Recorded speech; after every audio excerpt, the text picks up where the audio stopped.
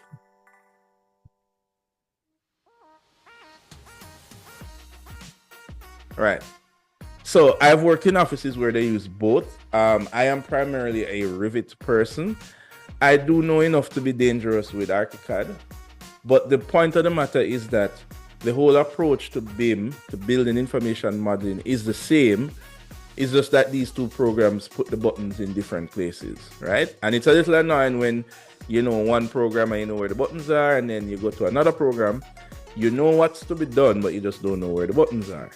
Now, I'm saying that to say that regardless of where you guys end up, right? Whether you end up in a place that, in a firm that uses ArchiCAD or uses Revit, or you decide to start your own firm and pick one, the approach is what we're going to be learning, and it so happens that the tool is Revit. All right. Revit does have a larger market share, meaning it's just more popular. It's kind of like Photoshop and I won't even say GIMP. No, most people don't know GIMP. What was the other program like Photoshop called again? I don't even remember. Affinity Photo. Or Affinity, yeah, there you go. But Photoshop has the larger market share, right? So in this environment, we're teaching you Photoshop, but you can apply everything you learn in Photoshop with Affinity and all these other ones. So same thing with Revit.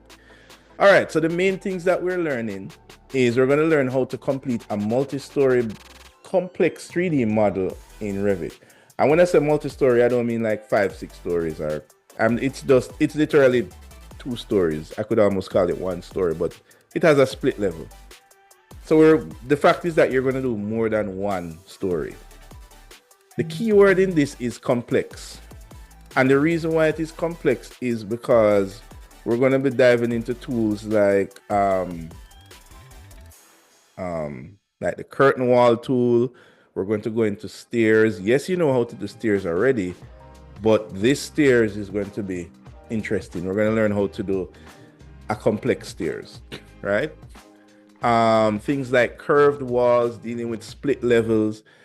But I'm telling you, the most important thing that you can take from this project is how do you lay out your drawings. And I'm going to tell you that is a big problem in the industry. Most students are graduating and they know how to create a BIM model, but they don't know how to put it and represent it properly on drawing sheets. So that is going to be one of the things we're going to focus on. And you know, it's like a big waste of time if you go through so much trouble to create this awesome model and you don't show all the details you work so hard to do. Meaning you don't cut a section here, you show a zoom in here, you show a 3D exploded view here. Like, if you go through all the problem to model this thing, you need to be able to show the different parts, right? So we're going to be looking on that. And we're going to be looking on showing them as design drawings and working drawings, because there's a difference in approach. When you're in CSA and you guys go up to present your studio project, you usually present a hybrid of design drawings and working drawings, right? So we're going to look on those, because that is very important to discern the two. We're going to learn how to do conceptual massing of ideas. Now, we did kind of touched this a little bit in DDM. You guys remember DDM, right? That course that you did just yesterday. When we use SketchUp, we looked off of a picture and we created a model of the picture, right? I wonder if McLaren remember those days. You remember those days, McLaren? Yes, sir. I remember them very well. Right. Now, we're going to be looking at how to do that in a BIM environment, right? And you guys can choose if you want to remain with SketchUp or you want to do conceptualizing in Revit. Because, of course, if you conceptualize in SketchUp, that's a different program and you're going to have to import it and blah, blah, blah. But if you conceptualize in Revit, it's this, and you're creating your drawings in Revit, then you're in one ecosystem. So we're going to learn about conceptual, how to mass your ideas in Revit. This is super important. Learn how to collaborate in Revit. And this is one of the areas that the course kind of changed a lot. How do you work collaboratively in Revit? And what we're going to attempt to do this year, which will be a first, is that the way that we're going to tackle this project is going to almost be like we're one big firm and everybody's working on their model in the firm, right? And that's a little different than how it's done how we did it traditionally last year, where you just have a model and you just go to your house and you work on it whenever you have it at your computer or whatever. In a firm environment, when you're in an architectural firm, the model is stored on a server, and the way that you access and work on the model is in that environment. It isn't like you go home with the file to work on it or whatever. So we're going to be approaching the model similar to how it's done in the industry, especially that when you guys leave here, as in leave CSA, you kind of had an experience of how it's supposed to be, right? So we're going to learn how can two persons work on a model simultaneously, right? So imagine somebody's doing the upper floor while you're doing the ground floor, and both of you are just working on that model simultaneously at the same time in the same project. Then lastly, we're going to look at some of the applications of BIM in the world of architecture, right? And the way how we're going to do that, we're going to look at the Revit sample model and how it was used. And we're going to do some, I don't want to call it presentations like what you did last year. It's a little bit smaller than that. It's just really a class discussion. But we're going to look at more of that as we go along. So those are the four main areas that we're going to do. All right. Now, the module has... Okay, before I get to that, let's talk about the timeline, right? So there's a 2-week timeline, 2-week break in our module where... Actually, this changed a little bit, let me see. BIM... This changed a little bit. This is now like...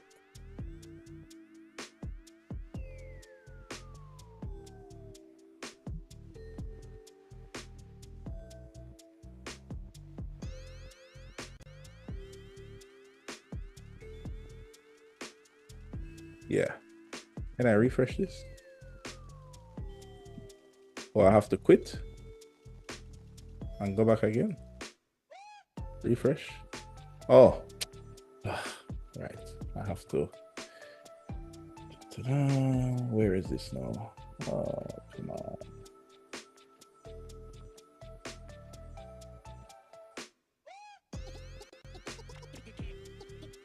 Where are we? We are here.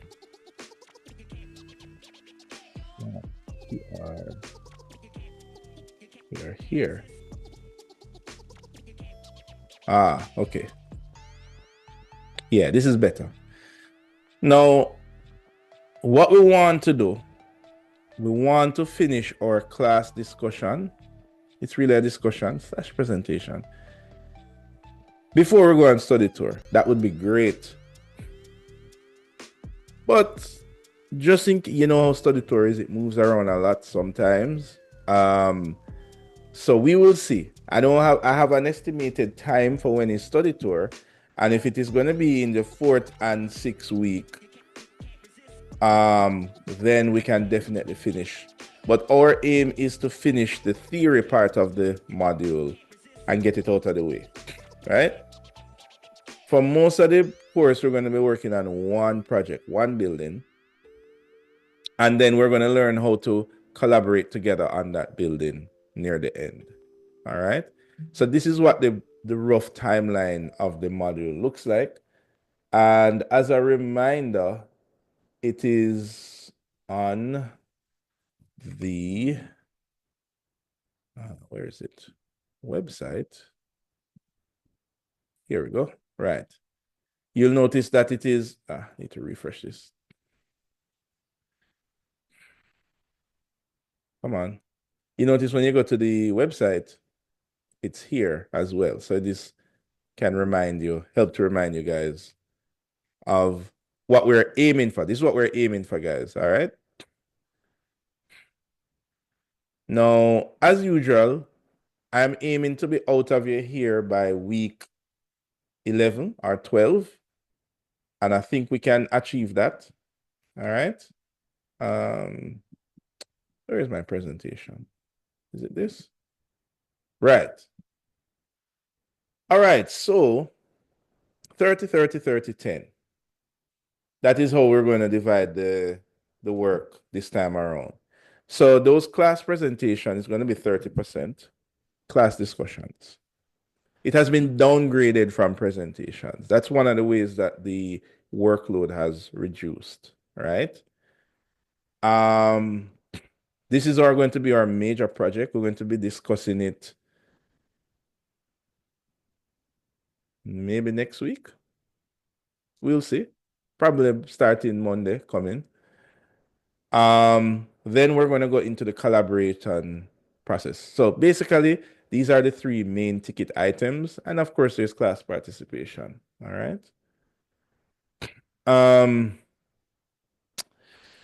We're going to go to the different units. So first, we're going to learn. Now, this is the key difference compared to last semester. We're going to be learning how the structure of a BIM platform, how Revit works. And when I say that, I don't necessarily mean where the buttons are. I mean, how is Revit structured, especially when you're using it in an architectural firm. Last semester, what we did was we built a model, and that was it. But when you think about Revit in the context of creating in the whole architectural process, meaning from schematic design to design development to making the model to producing working drawings, all of those are the way you explore that with the structure of Revit is what we're going to be looking at. How Revit performs in that environment. So it's going to be much more than just creating a model, right? So that is what I mean by when we're doing a deep dive. These are different topics we're going to be looking on. We're going to be looking on parametric modeling, how we use work sharing. Work sharing is the name of the collaboration feature in Revit. That is how you work together, right? Integrated project delivery. That is basically pointing to the way in which it's no longer the architect works on the model, works on the drawings, gives it to the engineer, then the engineer adds on stuff to it, give it back to the architect, then we give it to the plumbing, then the plumbing adds stuff, give it back to the architect. No, it is integrated where everybody works together in one model, right? And that is kind of tied to working collaboratively. So, you know the saying that say, dance a yard before you dance abroad, right? Within the architectural firm, we should be able to work collaboratively. That is dancing a yard, within the firm.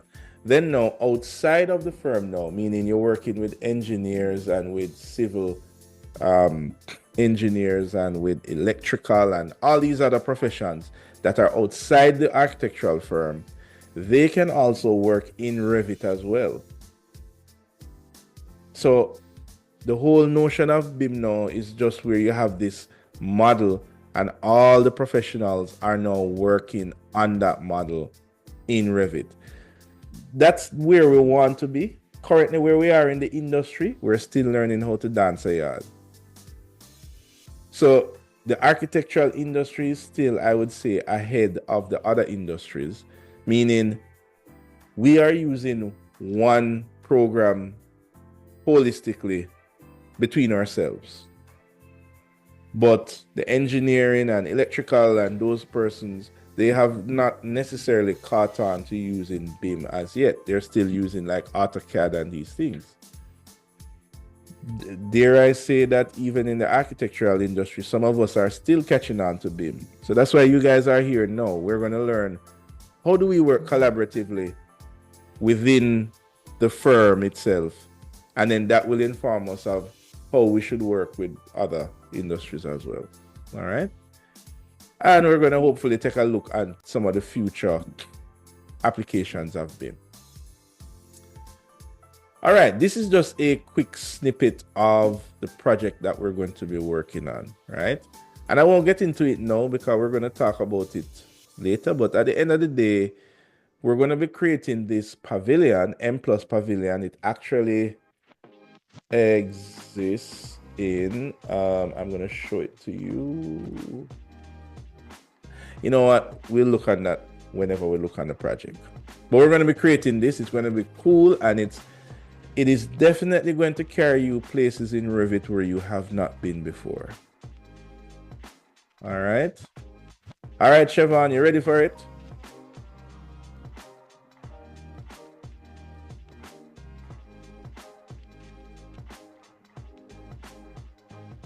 Davidson, you there?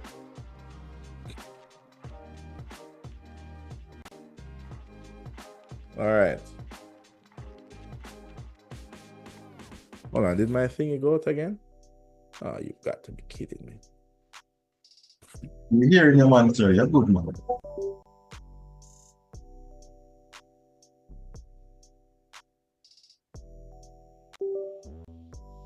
All right.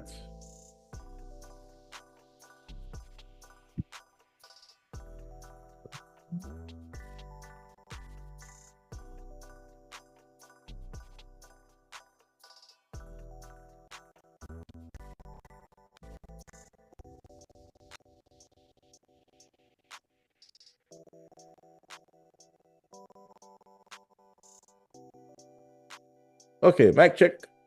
You guys can hear me, right? Can I hear you? All right, good. Yes, hearing you now. Right. Then we're gonna be breaking up in groups of this time it's gonna be 2 or 3, and we're gonna make some modifications to that building. Right. So that is pretty much what we're gonna do. We're gonna create this building in a BIM environment, and while we're doing that, we're learning about the features of BIM, but in an architectural context. Like if you look on these drawings, these look like proper architectural drawings, where last semester we didn't touch representing the drawings in an architectural way. It was just about modeling so that you guys are comfortable with doing stuff like adding levels and using Revit families and all that stuff. Now we're going to dive into the architectural part of it. All right. All right. So when we're done creating that model, we're going to break into groups of 3, and then we're going to create a small modification to that model. All right. And that's going to be the other 30%. All right. So I would like to describe this.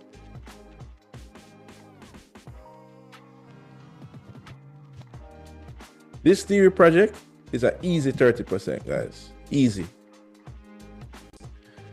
The major project is a challenging 30%. Because this is where for some of us that especially just getting used to BIM or Revit, it's going to take you to some new heights, which is good, right? But, when you're climbing, you can sweat a little, if you know what I mean. The collaboration part of it is an easy 30%, right? But it's group work. And you know how group work is, right? So everybody needs to perform with group work. But it's an easy 30%. So the way the course is set up, nobody should fail. Because you have 2 easy assignments right off the bat. And then 1 that levels up your BIM ability. So you might sweat a little with that one. And for class participation, you just have to be present, and that's it. Oh, that sound, Rochelle? Sounds good, sir. All right, cool. All right. No, before we're just going to talk about the module this time around. So we're not going to go into, well, let me go to the website. You know how we roll already. I like to refer to the website and always refer to the schedule. That is the key. We want to keep on that schedule, right? So, all right. So pretty much when we come back today, that's the 20th. So we're going to be looking on discussing the Revit sample model. So we're gonna start with the presentation, with the discussion / presentation, right? And that discussion and presentation is going to be centered around the Revit sample model. Now, the Revit sample model is this thing here. We're going to take a look at it. We're going to dive down in it and open it up. Now, I'm going to be doing it on my computer, but you guys can also do it on yours. Yes, Gifford? Could you explain what this presentation thing is, sir? Yeah, man. 30%. Right. We're going to do that in detail later, but in a nutshell, we are going to be dissecting this model, right? And what's going to happen is that everybody is going to, what groups again? Groups of 3? Right. We're going to go into groups of 3, and we're going to try and answer these questions. The interesting part of this discussion is, for example, when you're answering the question about explain the topo feature in Revit, you would define what it is. You would give an example of just a use case in the industry. So you would say, for example, this project that was built in XYZ was done in Revit and they use the topo tool. The interesting part of this is that you're going to have to demonstrate or, talk a little about the topo tool as it relates to the model. So you're going to have to open the model on your screen and say, okay, this is the topo tool and this is how it was used and blah, blah, blah, blah, blah. So we'll dive into it. We're going to dive into it today when we come back in the evening. But this is essentially what the presentation is centered around. We're going to spend a couple of weeks and dissect this model. And hopefully by the end of it, we'll understand a little bit more about Revit, but on a larger scale. Because our building is going to be a tiny little 2-story building. This is a complex kind of structure. So we're not going to build it, thank God, right? We're just going to study it from afar. So anyway, back to the schedule. So we're going to look on it, the Revit sample model. Then we're going to, next class in the morning session, we're going to start right away with the major project. So you must come to class next week with Revit 2024 installed. Talk to Neville, talk to whoever. Preferably not 2025. Remember, we're going to be treating this like you're in an architectural firm with 24 people. Buchanan, question. So we're just asking if you can, like, well, if the class okay with it, for reconsider like the morning class to be like midday. Oh, so you can't make it to the morning? For many time we eat breakfast and Well, guess what? There is 6 hours between 9 o'clock and 3 o'clock. So it could be a 10 o'clock class. You get me? I just need 3 hours. And yeah, within that bracket. So you guys can discuss and consider that. Though 9 o'clock isn't that bad still. I mean, is it 9 o'clock on the timetable? Oh, I thought it was 8. Oh, okay. Right. So yes, you guys can discuss that, and then you have a 1 hour to deal with the breakfast. And so do I. Because all I got to do this morning is drink some tea. But if the consensus is 9 o'clock, just get up early, deal with your tea, and we just jump in. All right? Right. So where was I? I was at... Sir, you can like just merge the two in the evening. Not merge them, but like...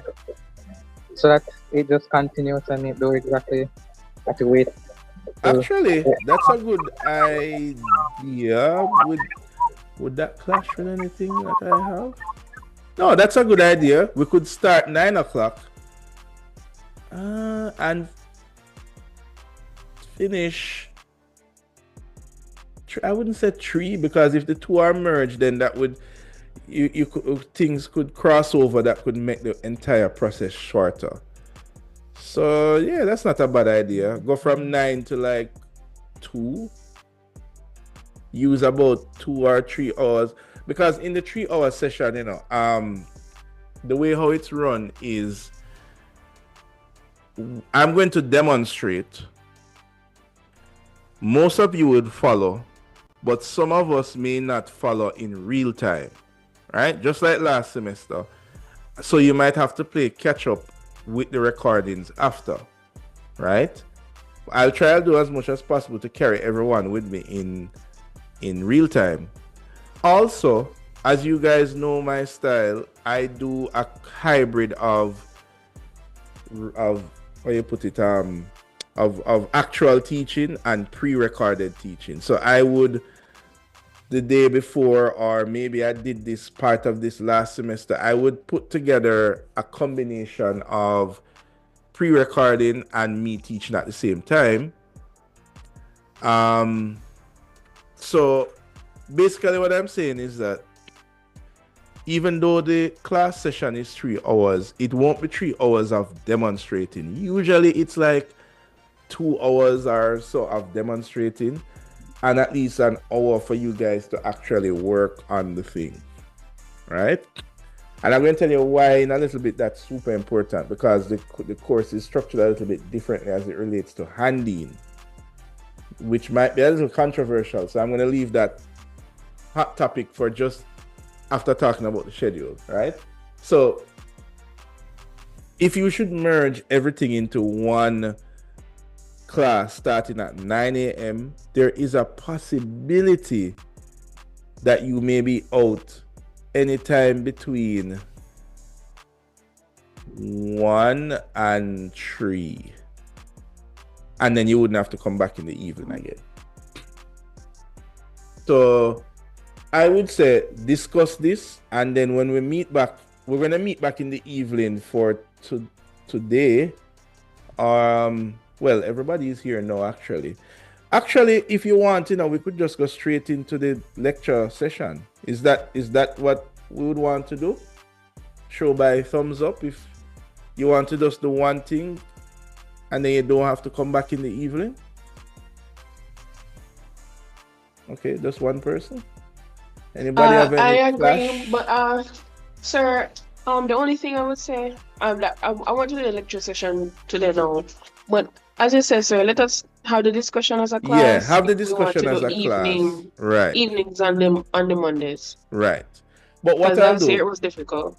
right, right. Oh, okay. Well, you know, what I would say though is that guess what? There's another thing I need to tell you. You remember our schedule that we had here? I don't see anybody ask the question. If the lecture session is primarily for the theory, you know, where we have those presentation thingies, and it only lasts, you know, about 3 weeks. What happens to the other theory classes? Can anybody tell me? Because remember, in the theory classes, we're dealing with this. We're dealing with this. And in the practical class, we're dealing with this. But we're trying to reach the target of only having 3 weeks of dealing with this assignment. And you collect your 30% after. So what happens to the rest of the lecture sessions after this assignment has been done? You guys know the answer to that? The answer is that class gets donated towards completing the major project. And I think that is the formula that will help us this semester, because traditionally, what always happens is that most people are finishing the major project in week 13. Them not even start the collaborative project yet. And that is a whole 30%. And it becomes very chaotic at the end when we need to start the collaborative project, but then half the class not finished with the actual project. And by the way, the collaborative project depends on the actual project, right? Because it's a modification to the project that you worked on. So one of the reasons for that is just that study tour, like the amount of things that you have to do for the major project, and then the study tour take out 2 weeks, like all of that together. Sometimes when you come from study tour, you have study tour presentation. Sometimes that don't go according to plan. Things happen. And you know how it is already. Studio makes the world spin, and all the other modules fall by the wayside, right? Including computing, which is not ideal, by the way. So what we're going to do this time around, we're going to make the theory presentations nice and tight, not a big deal. And we're going to use the lecture time as a follow-up to the practical time further down in the semester. So I would say that when we are at like maybe about halfway through the semester, the 2 hours that would be that's currently on your timetable from 5 o'clock to 7 o'clock will now be used to work on the major project. So with the suggestion that was made a while ago, if you put the lecture time and the practical time together in one big bucket, then essentially what you're doing is you're just having a longer time to work on the major project. So that's why I said that the lecture time wouldn't be a hard 2 hours every time. So if you come to class at 9 o'clock, you know, the class would be finished maybe like around 1 or so, depending on how much we can get done. we need to hit these targets. And if we're hitting the targets, no problem. That's all. That's what I care about, that by a certain date, everybody reach a certain point with their assignments. That's how I get it all to pass. So I just wanted to mention that. You can talk about that as we go along. But let me finish the timeline. All right. So by next class, we are in the practical session. We're going to be starting right with the major project. So we're diving right in. Everybody have to come. Revit 2024. Please install it today, this week. Call Mr. Campbell. Technically, it's free. Just make an Autodesk account. Use your student ID. Download it. Talk to Mr. Campbell. He can just give you a link. You just download and install it, but you need to have it ready. All right. And then following that now, we're going to be looking on creating a solar study in Revit. This is stuff that you guys do for your studio. Most of you have your models in Revit. We're going to look a little bit on how to do that. Then you guys would be off for study tour. I push study tour back 1 week because on the schedule it's for the 3rd. But I have a feeling it may not be, traditionally things happen. There's all kind of, you're going in the Caribbean, so you don't have any snow to deal with. But there is usually some kind of delay with something. So I put it for the 10th. So you guys will be out for 2 weeks. Then when you come back, we dive into the hardcore of the model. We're going to be doing the levels, wall, basic structural elements. We'll have 2 weeks to do that. Now we're going to jump into the floors, to the terrain, set up the drawing sheets, and then this is interesting. This is a project cutoff, not a project handing.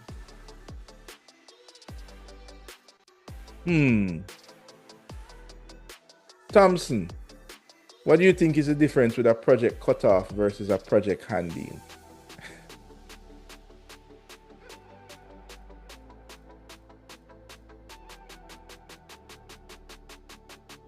Vanessa, you there? Yes, sir.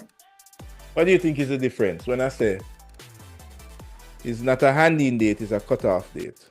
What does that mean?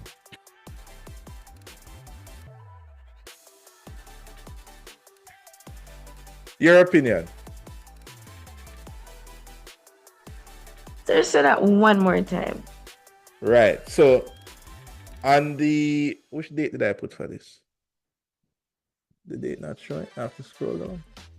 Or the date not showing.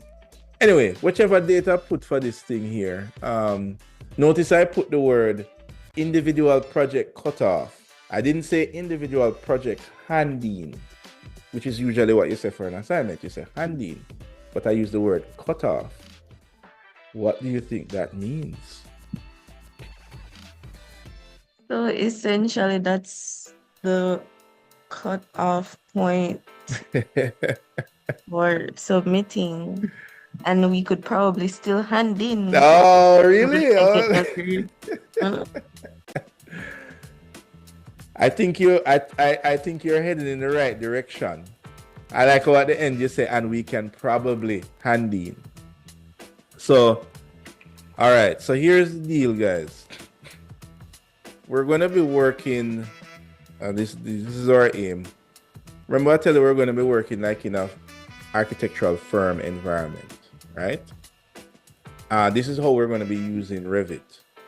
And in an architectural firm, how they do, they work with a central file. The file is stored on a server at the office. And when you come to the office to work, you work from that central file on your personal device. Now, that central file will be stored at quote unquote the office. In this case, it's going to be, in our fictional office. Every time you come to class, you're going to work on that central model, When it gets to the due date, I'm just going to mark the central model. Because remember, it's already on the server in the office. So it's like you just add to it. It's like a pile of dirt. And every time you come to class, you add more, you add more, you add more, you add more, you add more. So wherever anybody is at that point in time, I'm just going to mark the model. You don't have to hand it in. You don't have to click submit necessarily. Do I still want you to do that? I'm going to figure out that part, but meaning that the model is already on the server, and on this date, I will just mark it. I'll just open it and mark it, right? It is not something that you will have to send to me because it will already be on the server. And that is important because that leads into the next part of the module when we're working on the collaborative project. Because the only way to work collaboratively in Revit is that the model has to be on a server, and the members who are participating in that creation process, you log into that model and you work on it. So we're going to be doing that from the very beginning. It's just that it's just that for half the time it's only going to be individual persons that's using the program, that's working on the model. But as soon as we reach the cutoff, then we're going to group up in groups of 3, and you're going to come in the model and continue working. Karif, do you follow me? Yes, sir, I follow you. Right. So that's why I use the word cutoff, because I'm just going to mark what I see. Now, that might seem like, oh boy, I'm gonna hurry up and finish this thing. Am I gonna stress out or whatever? No, because guess what? We are dedicating half of the lecture session just towards working on the model. So I am putting resources in the lecture session. And like how you guys suggested, just make it one super big session. Whatever, it don't matter, whether it is 1 or 2. The point is that the course, not so, in the past, we used to spend a decent amount of time working on the class presentations, because just like you remember the presentations that we did last semester in 3D modeling, it was something like that. But we don't want to have it as a class presentation anymore. We want to have it as a discussion. We can do it, we can finish that in 2 classes, get that done with, and we focus on the major project. The caveat is, wherever you are on the due date, it's just going to be marked. And then we're just going to move right into the collaborative project right after that. So even if you work on it after the cutoff time, it is already marked because it is already on the server in the office, in our fictional office. All right? The delivery time set already. But don't worry, I have faith in everyone. We will get there. We will get there. All right, so moving on from that now, we're going to spend approximately, I have 1, 2, 3. I put it at 2 to 3 classes, and it's just collaboration. And let me tell you, remember what I said, the collaboration is an easy 30%. It is not something major that we're going to be modeling. And worse, it's going to be, even better, it's going to be in a group settings between 2 and 3 persons. So you're just going to be doing a very small modification split across 3 persons. You can even do that in 1 class, guaranteed. Right? So with that said, we can be finished by March 31st. We can be finished by April 7th. Classes finish on April 16th, according to UTech calendar. So it is possible for us to be finished 2 weeks before the end of the semester. All right? Like, just imagine you have 2 weeks of BIM time to work on your final studio project. What you say, Madden? That sounds good, right?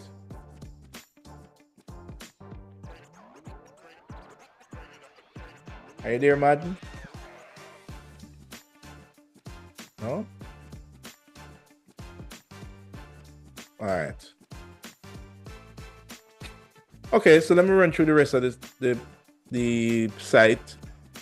You know how all of these are already. To view your grades, you click the grade section. There's no grades there yet, obviously. You know, I just have a bunch of placeholders, first name, last name thing. So that hasn't been, where is the thing? Here, right? So, but that's where you go to find your grades. This is the class whiteboard. This is where we're going to be using to discuss the project. We talked about this. This is module information. We went through this already. And this is the proposed timeline. These here are the support materials relating to the module. So when we are having our discussion, I'm going to be asking you to come onto the website and open some of these files. This is our theory assignment. You guys can already start going through this. Everything is fully laid out already, guys. Your destiny has already been set. You just need to execute it. All right. So this is the assignment. These are all the files related to the assignment. Then we have the individual project. We're going to go through this. Well, you guys tell me, we're coming back this evening, or are we just running it straight? You let me know, right? And then this is our individual project down here. So for the collaborative project, this is what we'll be doing. We'll be by the way, we are doing a exhibition space. That's what the pavilion is used for. For our main project, we'll be building that building. And for the collaborative project, we'll be building an exhibit inside the building, which is just this little thing here with pedestals. Very simple. Incredibly simple. And you'll be building this in groups of 2 and 3. Come on. Right? Buchanan, you hear Buchanan?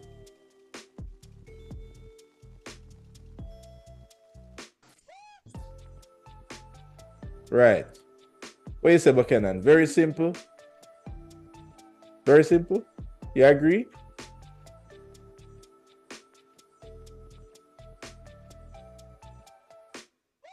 Okay, thumbs up. Right. So this is what we'll be doing in the collaborative project. Now, I want to show you this part here. This is how you earn that 10%.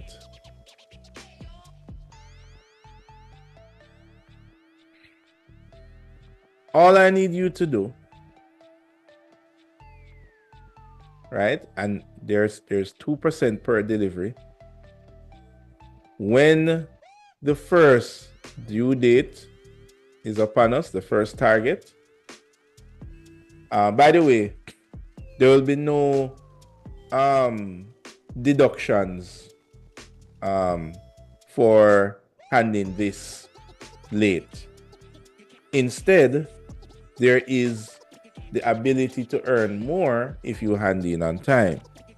Meaning that during our creation of the model, we're going to be doing the massing, the walls, the floors and roof, the terrain, and we're going to be doing the sheets and the details.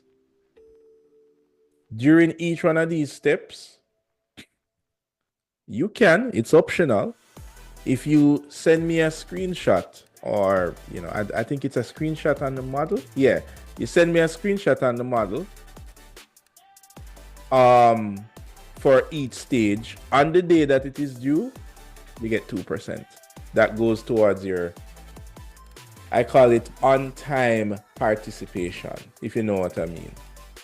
So if you hit these target points, so for example, when you start to put the roof and the floors, and if you send it in on the day or before that it is due, you get that 2%. And this is all you have to do. Like I'm not marking Sir.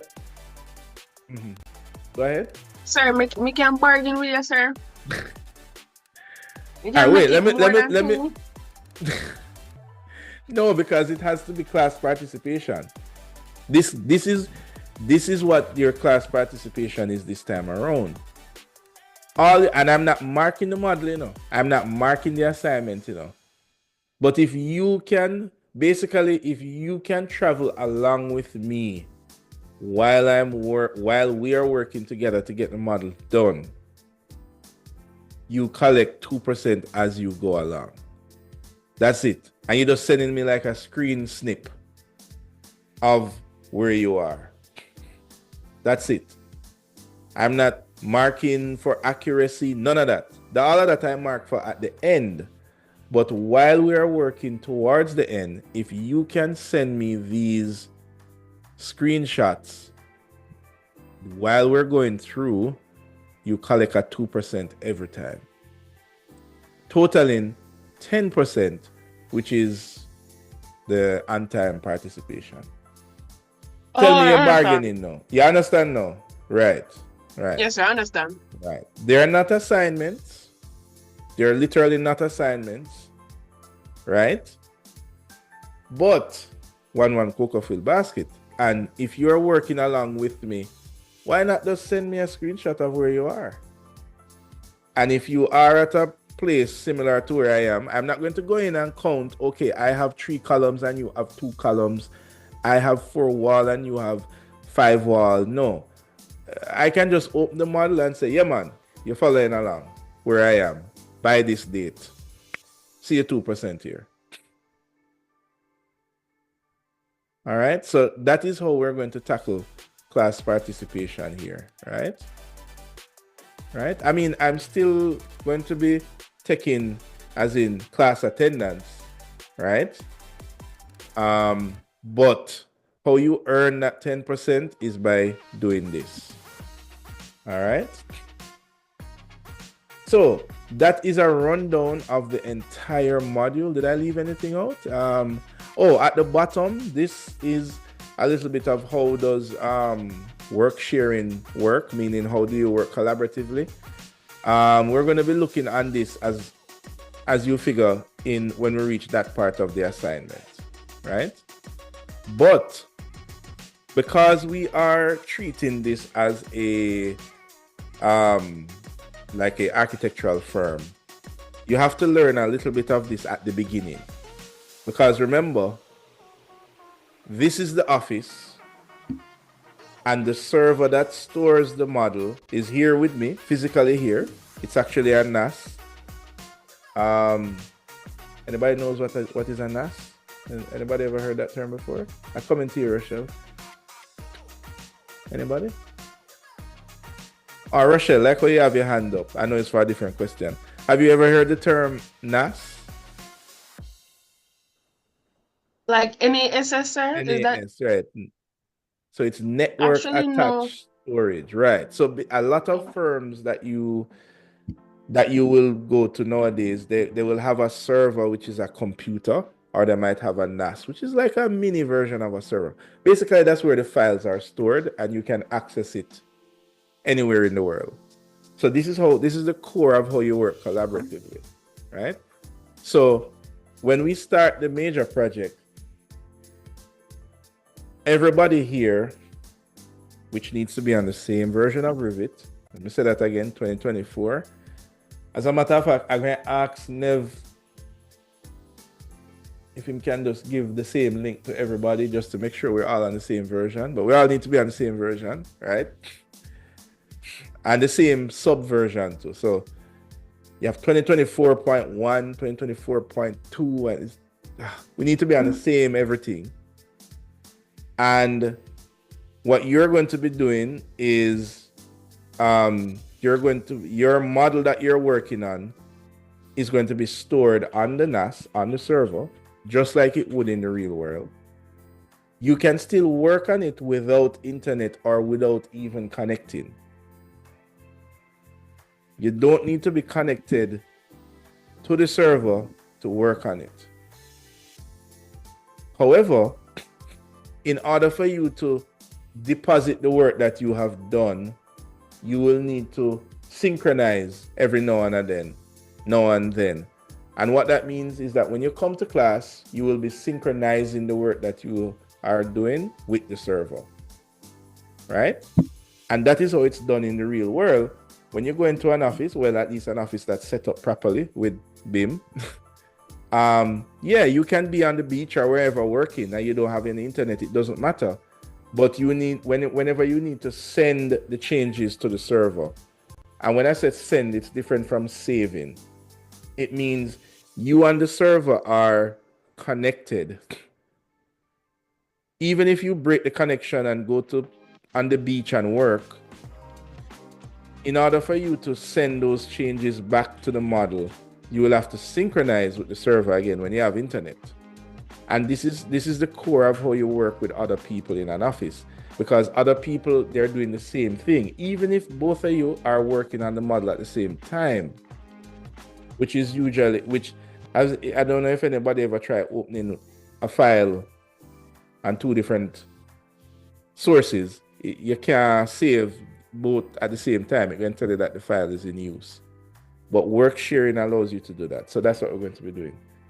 Rochelle, tell me the question you have. Especially after you just explained NAS, sir.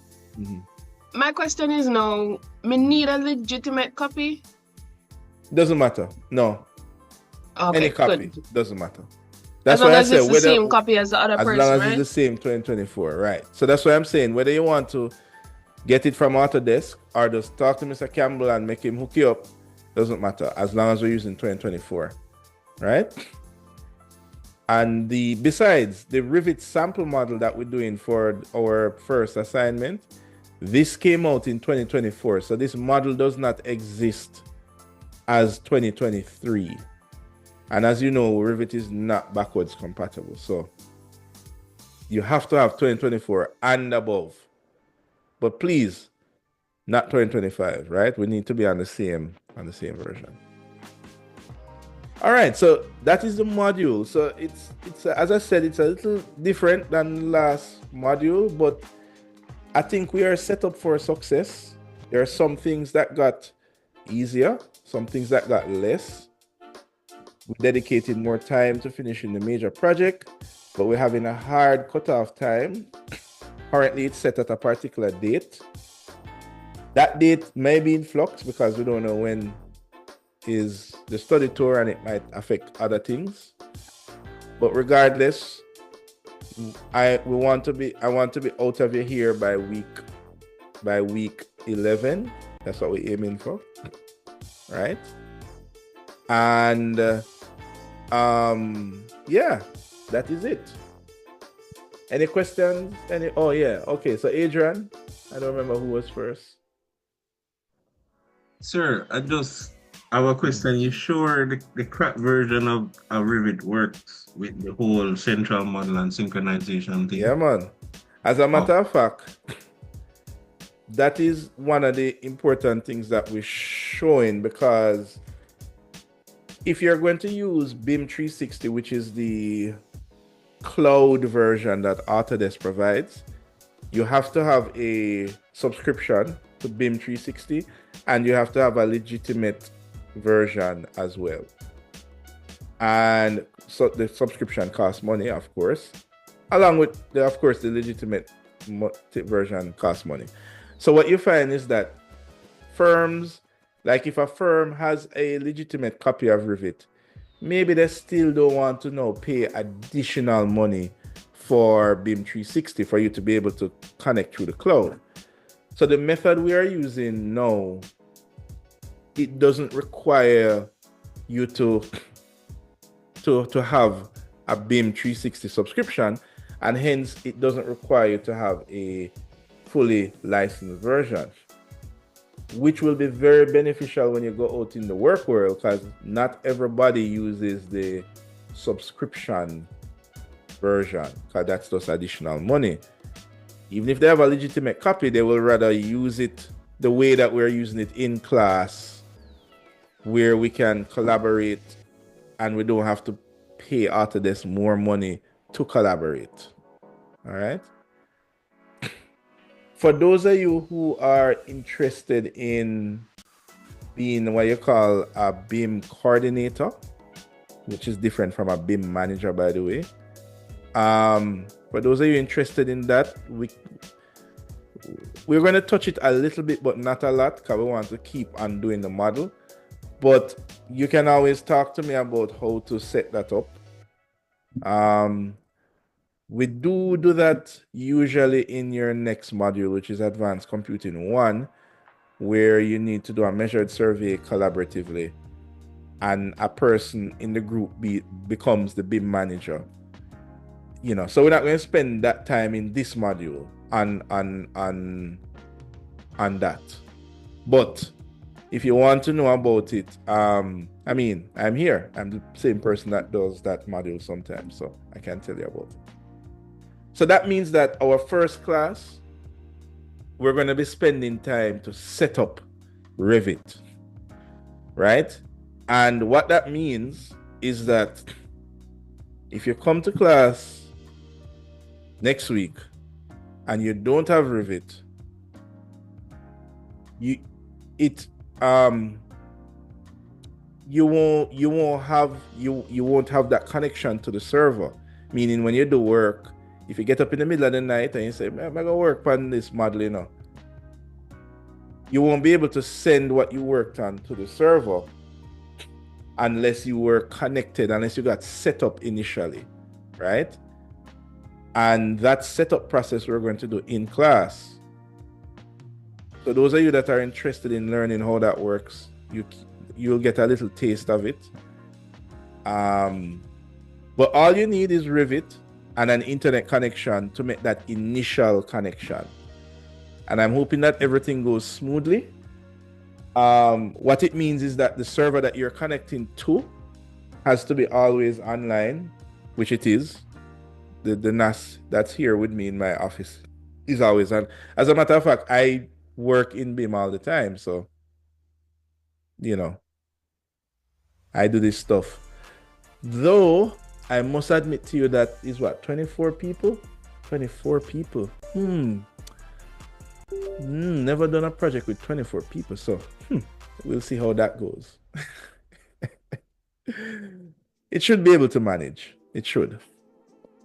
If it doesn't, then we can just fall back on the old time way.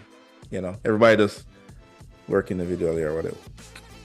But I really want you guys to have an idea of how BIM is set up and how it works. As I said, a lot of people call me from different firms, and when CSA students go out there in the firm, it's like, yeah, they know how to create a 3D model, but there's a lot more to BIM than just creating a model. And I'm hoping that I can get that knowledge. Yes, Gifford, sorry I've ignored your hand.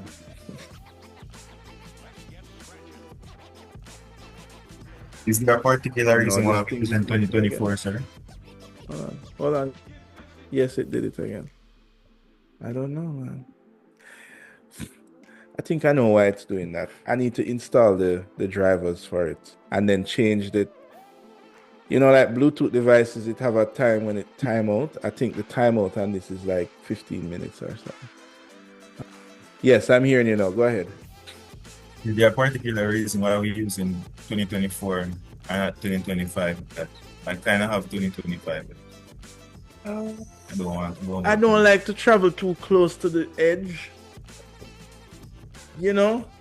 And besides, I think for those persons who might not be able to get a legitimate student version or whatever, it might be more challenging for them.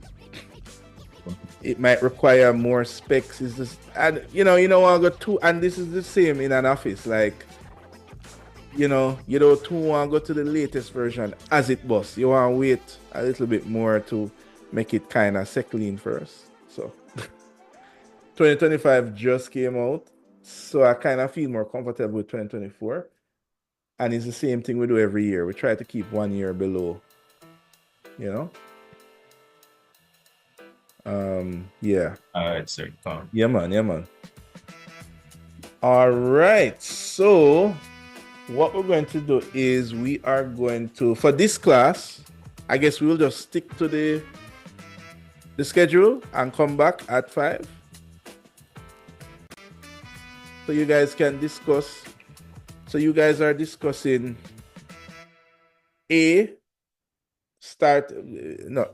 right. You guys are discussing two things. We want to start at 9, right? For everybody. And when we start at 9, just have one straight 5-hour and nobody comes back in the evening. So that is option A. Option B, you start at 10, which give a little bit more time in the morning to make a breakfast or whatever.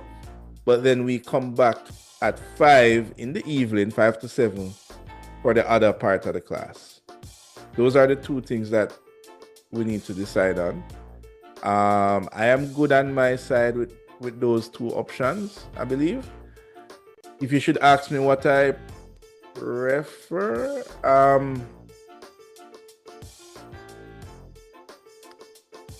mean, hopefully I don't have to be talking for 5 hours straight. Definitely not. So, I have a combination of pre-recordings and me talking. So I think my throat will be fine. So I think that sounds a little bit more cleaner. So when you're done with me for the day, you're done with me, and it's like you don't have to come back again. So maybe I would go for that one. Excuse me, sir. Will there be like a break? Yeah, man. We can do like a coffee break or something, man. This is some music or something, man. It's definitely not. I need a break too. And remember, as I said, it's a mixture of demonstration and working. So there are some time, if you remember, even from last semester, we might be doing something and then I say, all right, I'm going to give you guys half an hour to do whatever.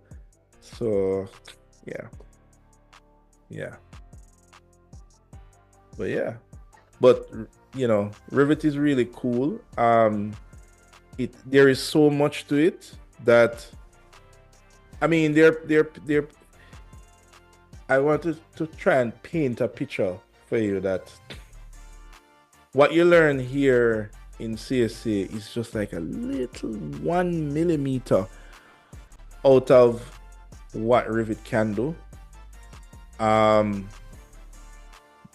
But hopefully we'll be learning the crucial 1 millimeter.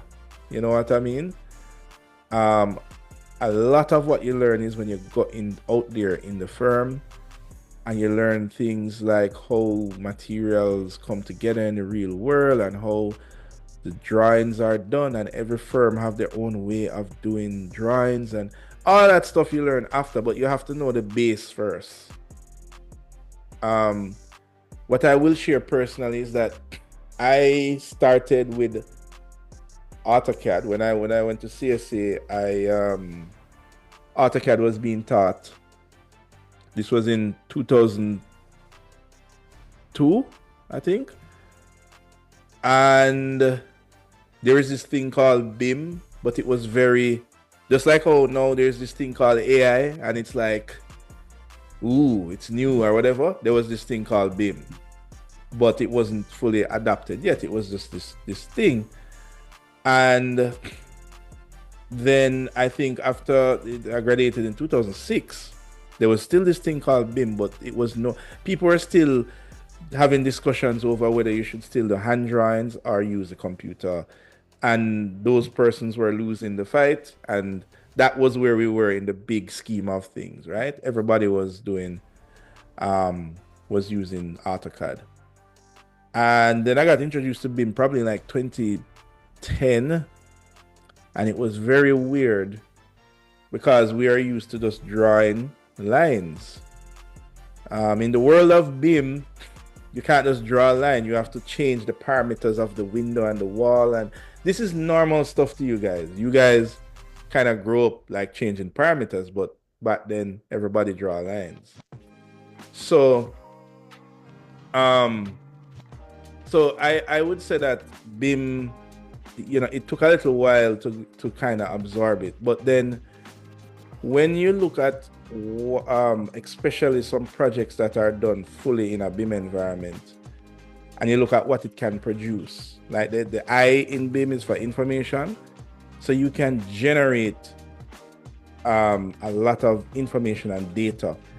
And the thing is, we're not going to touch any of that in this course. Things like heat gain and all sorts of structural rigidity and all those things. We're not going to touch that.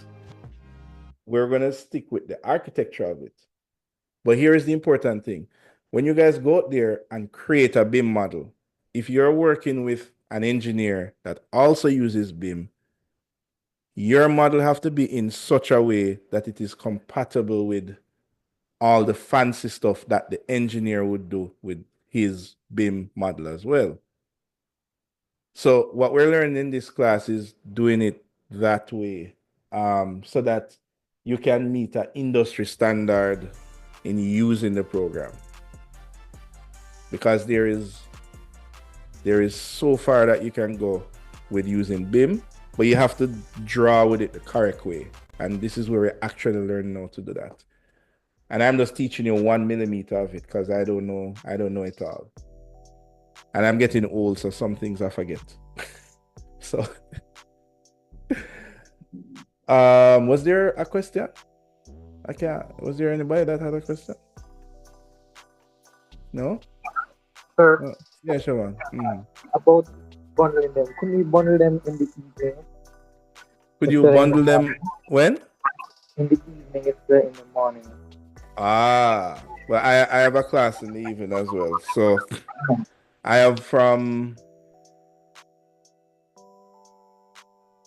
actually have from 6 to 7. Hold on, let me look. Let me make sure that those options I gave you is possible. Oh yes, I have from 3 to 5. Yeah, I have advanced computing too. So it wouldn't fit. It wouldn't fit. So it can be bundled in the morning. Yeah, it can be bundled in the morning.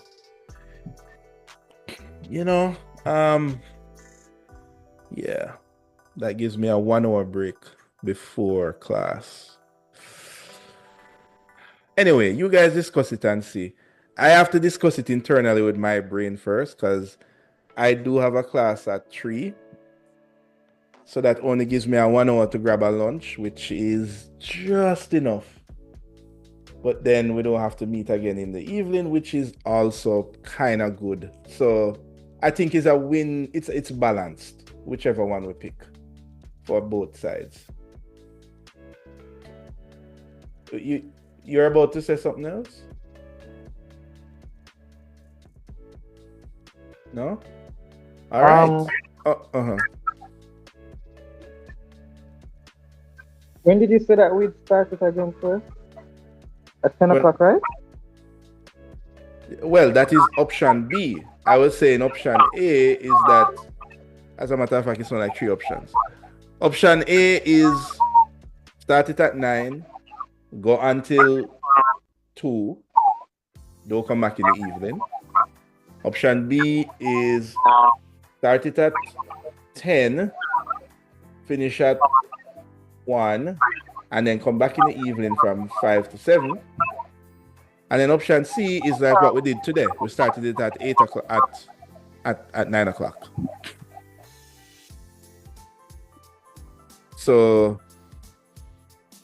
for today, we're going to come back at 5 o'clock.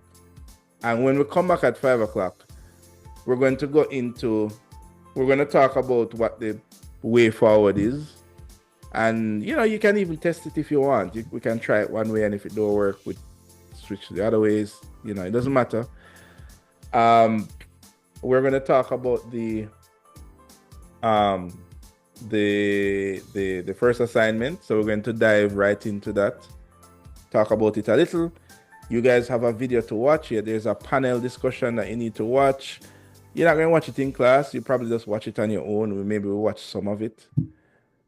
And then, pretty much after that, you will be, I think we're going to have 2 weeks of dissecting the model.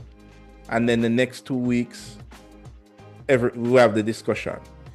So I don't know if we can fit all 24 people in one class. The reason why I said 2 weeks is that maybe we can only do half in one class and half in the other. But we're going to try to wrap up our discussion on that first assignment within 4 weeks. Right. We can start the setup process for the BIM model. For those of you who have 2024 already, if we have time this evening, we can even start the setup process. But officially, we will start on next week, Monday, to get everybody set up on the server and ready to roll with the project. All right. So that is our plan for later. So it won't be the full 2 hours. Like probably be like an hour and a half or something. All right, guys. I think that's it. If there are no more questions, everybody please get your your profile pictures up. Preferably of human beings, garden.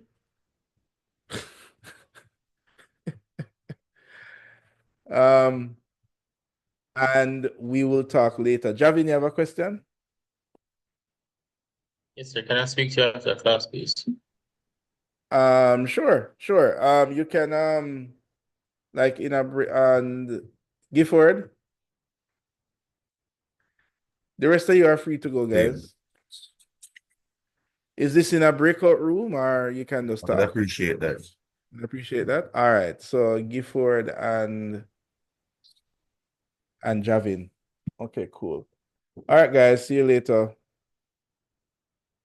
For the rest of you. Bye, sir. Bye. Where are you? There we are.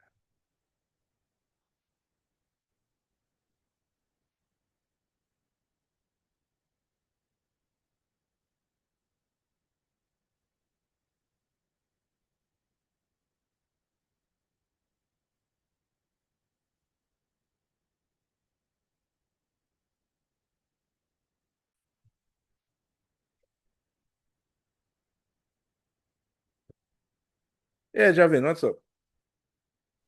Yes, sir. Afternoon. Sir, I went to the office to check recently. And I found out that you're my new academic advisor. So, and there's some things I wanted to go over. So, is it possible for us to meet face to face, or you prefer to talk online? Well, it has to be online. As they calling me an AI teacher. But that's the only option at this moment. So sure. Yeah, what's your ID? What? Tell me your full name and your ID. Gavin Maitland, 2202-717.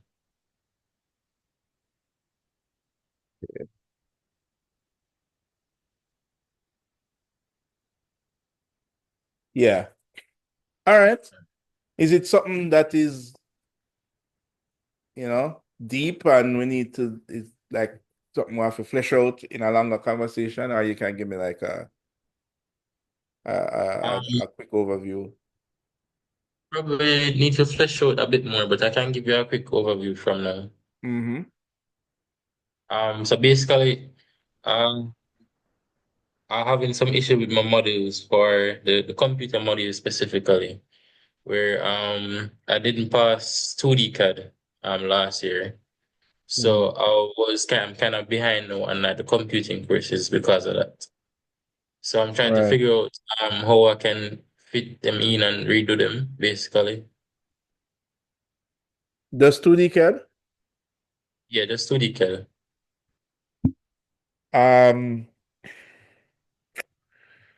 The next 2D CAD train is next. Oh no, hold on. No, 2D CAD is happening. No. But did Yeah, it you is.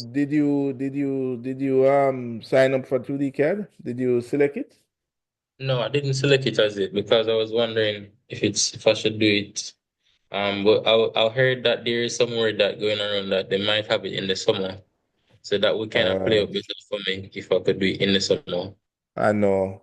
But I can tell you a secret that summer is totally up to the availability of the lecturer. And Yeah. usually it's impossible for the lecturer to take any kind of leave during the semester. The only time 90% lecturers take leave is in the summer. So the likelihood of that, I would say, is low. Right now, there are only two computing lecturers, myself and Akindale. If there was more. So the lecturer would have to be willing to do that. And actually it's Suzette Adams as well. But highly likely they're not teaching in the summer. It's happening now. I would try and hold on, but if you did it already, don't you have assignments that you had passed? Yes, there are. So I So would ask a favor of the current 2D CAD teacher who is Akindele if he could accept the grades. the grades, and that would lessen the workload and what you have to do. You know what I Okay. mean? Um, so that's what I would do. And they have class. You have the timetable there with you? Um, my Oh, timetable. yeah, actually, Yes. one is happening now. So they have the lecture happening now, and the practical is on Wednesday. But you could send Akindele an email. Yeah. You have his email? No, but I think I can get it. Yeah, man. Another thing I was thinking, can you could I do what they call it again, independent study? Um, Would yeah, that but work? that again is also dependent on the lecturer for independent study. In your case, it would be best done as an independent study because you're just want it. They're not going to run a course unless like half the class wanted to do it. Yeah. That's the first thing. Independent study now is even less. I would say because it's that is also dependent on the availability of the lecturer. And if it is independent study is like, for example, if there was computing don't have an exam, but if it had an exam and like, I don't know, the car breakdown and you couldn't get to do the exam, so you couldn't pass. So they would just work it out. Say you just come in and somebody would independently just make sure you do the exam and submit all the paperwork or whatever. So the same thing for the assignment as well. It could be that there is one assignment for whatever reason that wasn't able to hand in, Yeah. and is it something or no that was failed where you have to do it over. It's totally up to the availability of the lecturer again. Um, you know, and it's I don't know. It's not very popular. You'd have to kind of sell the case to the lecturer, you know, because it's like a lot of paperwork. It's not much teaching because you already do the thing, but it's a lot of paperwork to get it through. And I think I'm probably forgetting some stuff, but so I would say the first. So if you put it in order of thing there, I would say your first aim is definitely see if we can select it this semester and ask the lecturer if they can take your grades and then you only do the assignment that you fail. That would be my first best advice because the other two is dependent on the availability of the lecturer. And traditionally, them not two work out. Maybe if somebody had to graduate and then say, please, but you know what I mean? It's like Yeah. it's not Understand. usually, because as I say, that's the only time most of the lecturers have to take leave, and they're not going to be here. So, yeah. So do you know if the assignments are going to change or will be the same as last year? As far as so far, no, it not going to change. The way that it start might change a little because a different lecturer is not Suzette doing it this year. But as far as I know, the structure don't change. The key thing is that what you see on your portal is still the same thing. Then yeah, you have the green light. But it's still up to the lecturer. Still up to the lecturer, you know. So but then they would more accept that than to come in the summer. Okay. Yes. So another thing. So I was thinking that I still need to do what's the name, my 3DM and this one. So I was wondering if I could still do this computing course and maybe you could hold the grades for that, and then I'll do the 3DM next semester. Well, that is what's the word? What do you say? Not allowed. However, I mean, usually the case for that is if there is some kind of registration issue for that to happen. So, for example, like for whatever reason them didn't allow you to register for the semester, and you can prove it because of some technicality, maybe a cutoff time or I don't know, some technicality, then that might come into play. There would be a good argument for that because the default answer for that is no, that's not allowed. But it has happened in the past. Usually, when there is some mix up or technicality with the person being registered, that because of the system, it's just not possible for you to be listed on the system or something like that. So at the end of the day, the answer for that lies within the program director. Okay. You understand? So you know, so it's like even if you show up for class, you know, and I'm teaching a class, like traditionally, if the person in the class isn't registered, the lecturer well, every lecturer is different. They're not going to say like, get out of my class or whatever, because sometimes people don't register until the end of the semester or whatever. You know what I mean? But the problem is that if you don't get the approval for it, and then next semester now could be another lecture or something, and you say, hey, can you use my grades? You know, they won't see that you had requested that for that the previous semester. You understand? So for example, when you ask Akindele, hey, can you use my grades? You know, your argument would be that, look, I did it last year, I have to do it this year, but I have clashes and and whatever. And so I'm asking if you can use some of my grades from last year and go from there. You know what I mean? Then that's a argument for them to like work with you or not.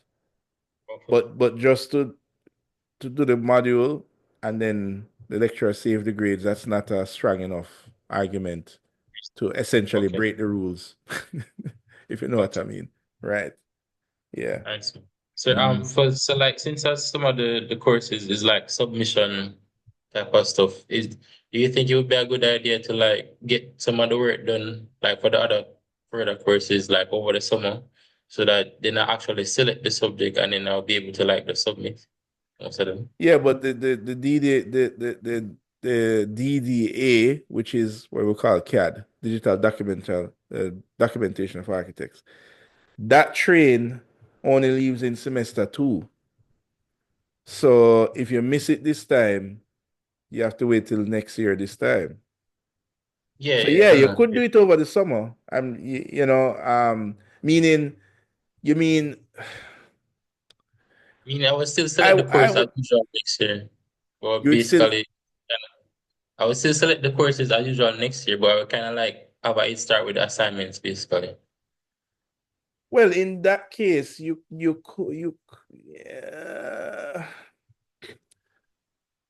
I mean, there'll be nobody to mark it. And then if a lecturer decides to change it next semester, you're in problem.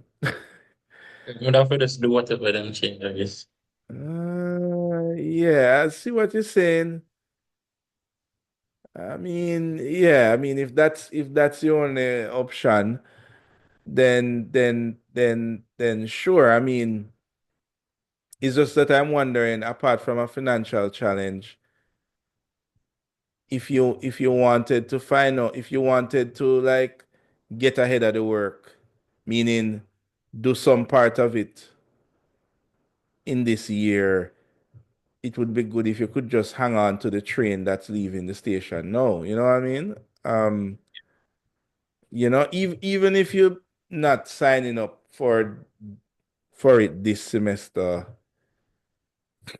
um, I would say it would be a better argument if you ask the lecturer to be a part of that class, meaning if you can come, but tell them that because of whatever reasons I'm not able to choose it this semester, but I'm going to choose it next semester. So I would want to do it from now. You know what I mean?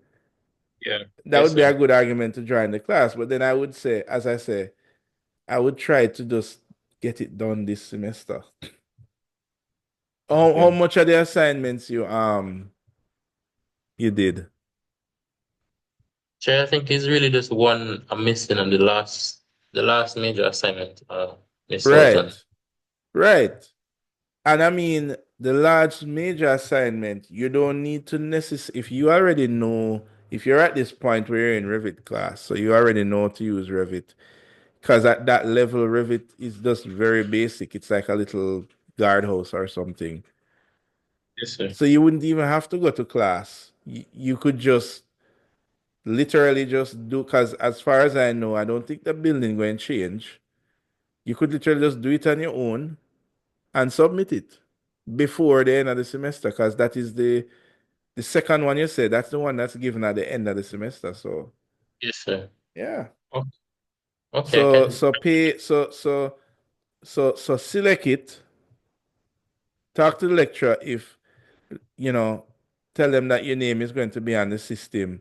Can you locate the grades? Because Suzette has the grades, but I can help to coordinate that. I can help to get your grades from Suzette last semester. So he can Okay. insert it. If him agree to do it, he can insert it. And then just ask that you just submit that assignment whenever. Whenever. Okay, Just sir. get it in before the grades, you take grades go in, which is the end of the Okay. semester. And you should be good. Okay. All Hmm. right, so I'll start that out then. Yeah, man. Yeah, man. That would be the best route. See if you can jump on the train this semester. Yes, sir. But second, send Akindele email, and I think I don't know when is the cutoff for selecting modules, but it's probably coming up So I'm very going to use soon. AdDrop. Yeah, I'm going to use AdDrop. Right. So All so right. just talk to Akindale and see if you can get that done. All right. All right, sir. All right, sir. Thanks. Yeah, man. No There's some problem. other things I want to talk to you about, but I Mhm. can wait till another time. Oh yeah, man. All right, cool. So does that mean you're actually in third year? In Yes, sir. I'm in third year. so I will see you next class then. Yes, sir. Oh, I'll see you later, actually. All right. Okay. All Yeah. right, cool. No problem, because I think somebody else waiting. Mhm.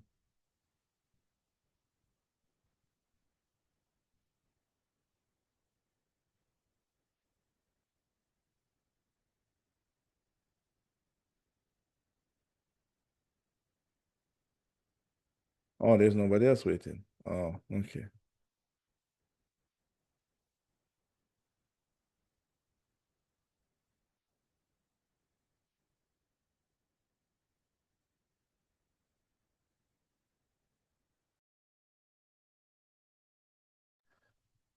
Give word. Yes, sir. You hearing me? I should go with you first, because that was a big discussion. Yeah, I figured as much. Like, Yeah, yeah, man. taking long. What's up? Um, so, sir, I have a problem, and it's it's as it relates to the outstanding works for DBM. and 3D modeling for your classes last semester. So I Right. did those classes last semester, and unfortunately I failed both of them. Right. Yeah, due to some personal reasons. Mm-hmm. Um, Personally, I was just a period searching for myself and stuff, and that kind of caused me to neglect a lot of things in my life. And Okay. unfortunately, your classes were one of those things. Um, Mm. All right. so the thing is that I am on a scholarship as well. Mm-hmm. I need to fail. Well, the only module I can fail for each semester is just one, right? I was wondering if it's possible for me to, is there any way that I could submit the works by the end of this week, to get a possible P? Well, DDM is already long gone. You said the other one was 3D modeling. Yes, sir. All right. So 3D modeling for Gifford.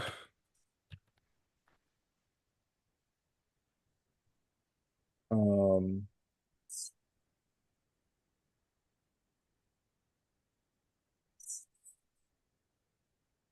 what can I say? 3D modeling.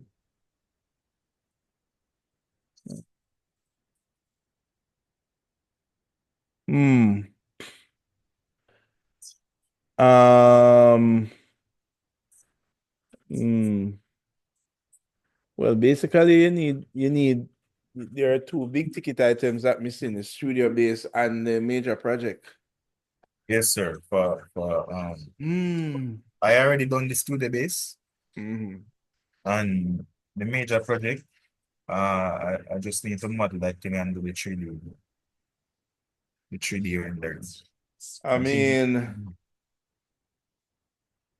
all right. Well, here is the things that you'd have to do, All right, sir. because the only way to do this is through a change of grade. A change of grade is only activated upon a reason, because three different people have to sign off on it going all the way up. Program director, head of school, and dean. So I can make up if I say I really want this person to pass because he's on a scholarship, blah blah blah. I mean, that reason may not fly all the way up, even if I wanted to do that. So you would have to, essentially, you would have to know if those other three persons would greenlight the change of grade. Even before I generate it, right? And like, my opinion of it is that, well, in all fairness, the time for it is already past. I see the situation in terms of the scholarship. I mean, I wouldn't want you to lose that. You know what I mean? Right.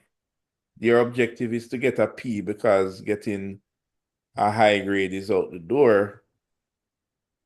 Um, I don't know. I think that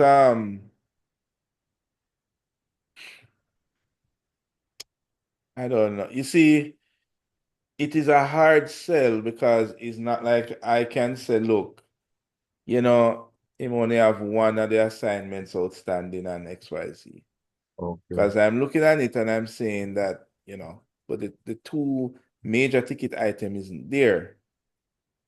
So I would say that you have, if you have four people that need to okay a special condition, if it's up to a vote and two people say them will green light it, then it is likely that the other persons will. Okay. My point of view is that um, it is not necessarily a fair thing to edit it, but if the program director and the head of school say, boy, Brian, I know, but it's something that they would be willing to do, then I would go off of their direction. So I'm saying this to you to say that you would have to make a case with the program director and see what him say. You know what I mean? I won't shut it down. You understand what I'm saying? But in all fairness, I can't push it. I can't make a case for it based on the info that I have. So your best bet is that I'm saying to go to a level higher than me and see what them say. Okay. But I won't shut it down.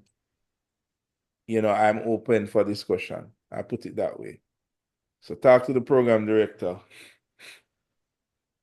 Or maybe even you can talk to the head of school, but it's set up that way so you can talk to it's supposed to be easy to talk to Julian.